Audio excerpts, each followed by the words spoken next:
خبردار، کہیں ہم یا ہماری خواتین ان میں سے تو نہیں ہیں جن پر اللہ اور اس کے رسول صلی اللہ علیہ وسلم کی لعنتیں پڑ رہی ہوں؟ نمبر 1، وہ عورت جس سے اس کا شوہر ناراض ہو۔ ان ابی ہریرہ رضی اللہ عنہ عن النبی صلی اللہ علیہ وسلم قال اذا دعا الرجل امرأة الى فراشہ فابت ان تجیء لعنتها الملائکۃ حتی تصبح۔ نبی کریم صلی اللہ علیہ وسلم نے فرمایا کہ جب شوہر اپنی بیوی کو اپنے بستر پر بلائے اور وہ آنے سے ناراضگی کی وجہ سے انکار کر دے تو فرشتے صبح تک اس پر لعنت بھیجتے ہیں۔ رواہ البخاری 5193، مسلم 3541۔ نمبر 2، مردوں کی مشابہت اختیار کرنے والیاں۔ ان ابی عباس رضی اللہ عنہما قال لعن رسول اللہ صلی اللہ علیہ وسلم المتشبہین من الرجال بالنساء والمتشبہات من النساء بالرجال۔ عبداللہ بن عباس رضی اللہ عنہما بیان کرتے ہیں کہ اللہ کے رسول صلی اللہ علیہ وسلم نے لعنت فرمائی ہے ان مردوں پر جو عورتوں کی مشابہت کرتے ہیں اور ان عورتوں پر جو مردوں کی مشابہت کرتی ہیں۔ رواہ البخاری 5885، سنن ابو داؤد 4097، سنن ترمذی 2785۔ نمبر 3، گودنے والی اور گدوانے والیاں۔ ان عبداللہ قال لعن اللہ الوشمات والموتشمات والمتنمسات والمتفلجات للحسن المغیرات خلق اللہ۔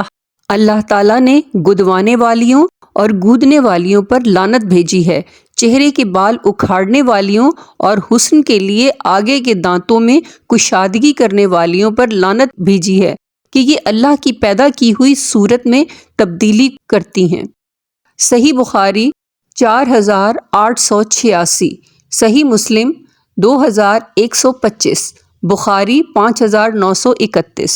النمس بال نوچنا ہے، اور نبی صلی اللہ علیہ وسلم نے بال نوچنے والی اور ایسا مطالبہ کرنے والی دونوں پر لعنت فرمائی ہے، اور لعنت اس فعل کو حرام ہونے کی دلیل ہے۔ نمبر 4، وہ عورتیں جو کپڑے پہن کر بھی ننگی ہیں۔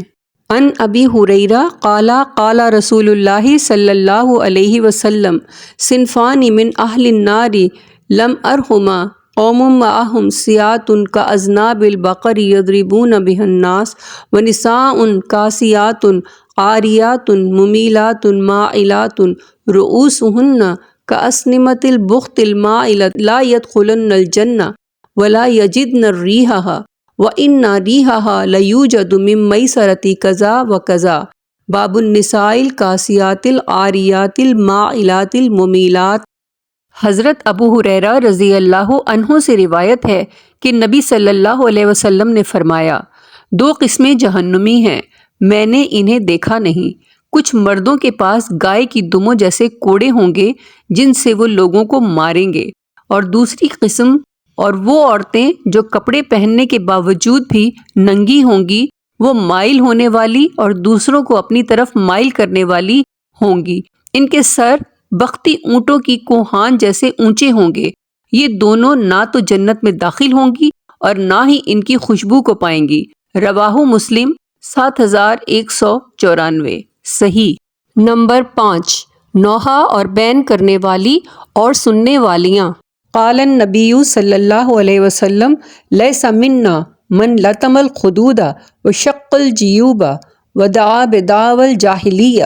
وہ ہم میں سے نہیں جو رخساروں کو پیٹے، گریبان پھاڑے اور زمانے جاہلیت کے کلمات کہے۔ رواہ البخاری 1294۔ آپ صلی اللہ علیہ وسلم نے نوحہ کرنے والی اور نوحہ سننے والی پر لعنت فرمائی ہے، اور یہ آپ صلی اللہ علیہ وسلم نے فرمایا ہے، المیت یعذب فی قبرہ بما نیہا علیہ۔ صحیح بخاری 1292۔